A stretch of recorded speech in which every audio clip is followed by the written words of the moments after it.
We spent most of our day talking about the student experience. We talked about teaching and planning. Now, I'd like to spend the next hour and a half talking about assessments and the assessments that are built into literature, how they provide the data that you'll need to plan, to teach targeted lessons, and of course, accelerate your students' growth. Now, before we dive in too deeply into the assessments of literature, let's talk about the overall purposes of assessments. Okay, as you see here, we have the feedback loop. Assessments provide valuable information about student learning and needs. Literature uses this data along with other information to help you make informed instructional decisions. This of course, leads to student growth. Ongoing assessment and data reporting provide critical feedback loops to you and your students, so that each experience encourages self-assessment and reflection and drives positive learning outcomes. So as you see here in our model, we have observational data, we include usage data, and assessments. So all data that's going to be generated online in your Your Friend in Learning. And we're going to talk about generating reports for this hard data as well. So you can have individual student reports as well as class-wide reports to look for feedback, like what you see here. Reporting and recommendations to informed instructional decisions. So it's going to help you come up with reports based on the data, and then you're going to differentiate and target your students based on the feedback received from the data reports. So this visual here provides the three main types of assessments in interliterature. This will give you an idea of the frequency of these assessments and where they overlap. Okay, so starting with adaptive growth measure. So this is done 3 times a year, as you see. Moving on to unit assessments. Or let's go back to adaptive growth measure. It gives you an understanding of where students are on the learning continuum. And it identifies students in need of intervention or enrichment, perhaps. So for those students who need reteaching or extension opportunities, you'll find that here in the adaptive growth measure. This assessment reports scores in Lexile measures. Now, just by a show of hands, is everybody familiar with Lexile measures? For those of you who do not, I'm actually going to send you a link that has some more information about Lexile measures that will help you understand further. And additionally, we have our PLG pages here that's going to help us explain these as we go through them. Unit assessments. These unit assessments, as you see here, we looked at a unit earlier. We looked at grade 6, unit 2. And we looked at the task at the end of unit writing task. We also see the other unit assessments that are available here. These identify the mastery of the skills covered during the course of the unit across all literacy strands. Okay? As you see here, this is done 6 times a year. So we have 6 units in the program, 6 units, 6 times a year. Formative assessment. So of course you're going to want to have that ongoing assessment, that daily or weekly assessment for your students to get an idea of where they're at and if they're understanding the lesson and the selections. Our formative assessment data helps you achieve that.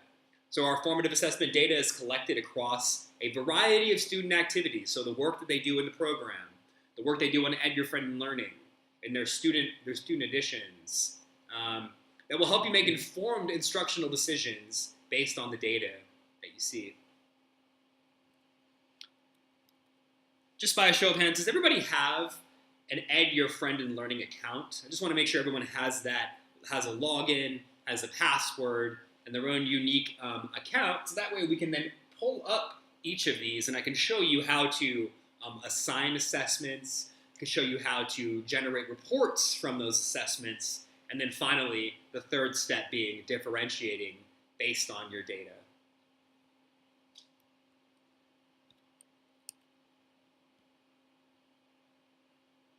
So as we're going through this now, we see our PLG pages. These are certainly important, these ones in particular for what we're talking about today for assessments. So I'd like for you to go ahead and open up to these pages in your PLG. And now that we've gone through a unit, I'd like for you to become a little more familiar with the many assessments available to you. So for now, let's focus on what you need to know right away. Okay, so keep that open. Take notes in your PLG as I'm covering what's up here, and hopefully it serves as a good support for you. Growth measure. So we have growth measure in our program. We recommend administering this growth measure at the beginning of the year, right? This is to establish a baseline of your students' needs. So figuring out, helping you determine where your students are at in the beginning of the year, and for you to plan accordingly.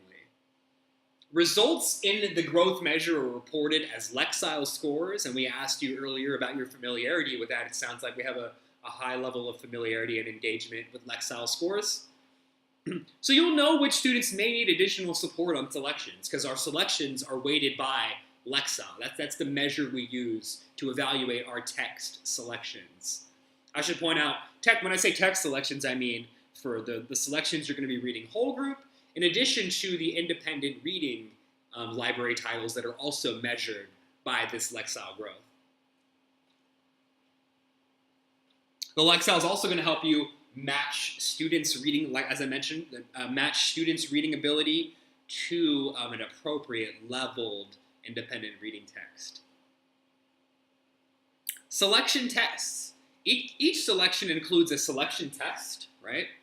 It's available either in print or online. So going back to for my colleagues who are more print inclined, we have the print assessments. For my colleagues who are more digitally inclined, we offer the online version of these assessments. Of course, these selection tests, are useful. They're a useful way for you to measure student learning as you progress through a unit. And it will enable you to adjust your instruction along the way. So based on the feedback you're receiving from these selection tests, you can adjust accordingly. Last but not least, we of course have the summative, the unit tests. So at the conclusion of a unit, we administer the unit test, of course. This summative assessment will assess mastery of the skills that were covered throughout the duration of the unit. When you're ready to dive deeper into assessments, access this professional learning guide pages and return to that for guidance on creating an assessment calendar for the rest of your year. So you might already have an idea of what your school year calendar looks like. Determine how we can fit in all of these assessments in a calendar that works with your calendar year. Now for this portion, I wanted to actually walk you through how to assign an assessment. I'd like for this to be, we talked about gradual release model earlier, I do, we do, and then you do. We're going to do the same thing here. I'm going to show you first how to assign. I'm going to walk you through it together as a model, and then I'll release you to independently practice assigning assessments. So most InterLiterature assessments are available in print or online, most. So if you choose to administer online, you'll have the benefit of automatic scoring. It's going to grade it for you. Automatic scoring of many of the items are scored. Of course, short answer is not, so that's the one thing you'll need to grade, but everything else is graded for you.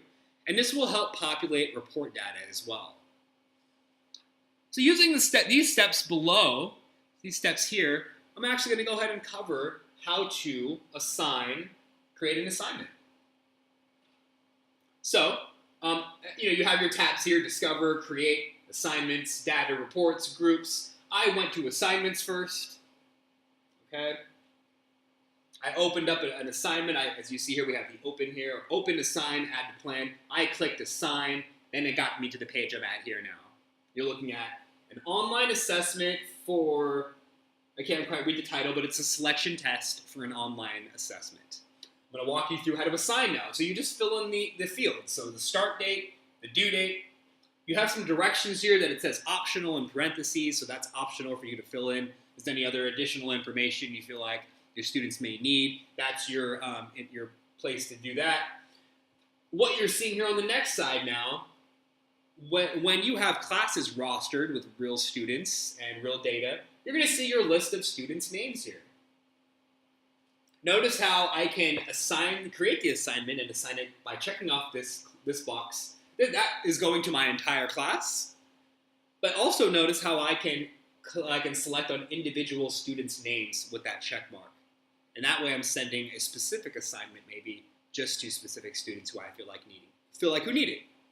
So that's an important reteaching or extension opportunity to create for your students, to create that leveled experience in an interliterature classroom. Finally, you hit assign, and then you're ready to go. It's gonna, when your students go to Add Your Friend in Learning, when they log in to Add Your Friend in Learning, they're gonna see the assignment there. They can click on it, complete it. Taking it a step further, it's actually gonna then tell you who has done the assignment and who has not.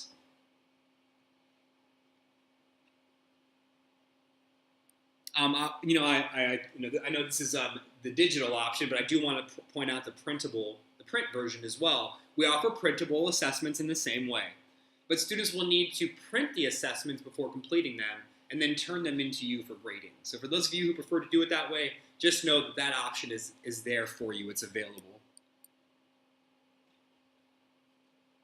So some assessment items, like I mentioned earlier, will require some grading, some manual grading on your part, right? Such as open response items. In this case, you'll be notified that you have assessments that are ready to be graded. You'll read the student's response on the item, and then you'll assign a score based on a rubric. So you have the option to create custom assessments that omit open response items, or you can include them in there, and that's your responsibility to grade these short response or open response items. I'd like to pause here for specific assessment questions that you might have before we move on to ensure that you feel supported with getting started.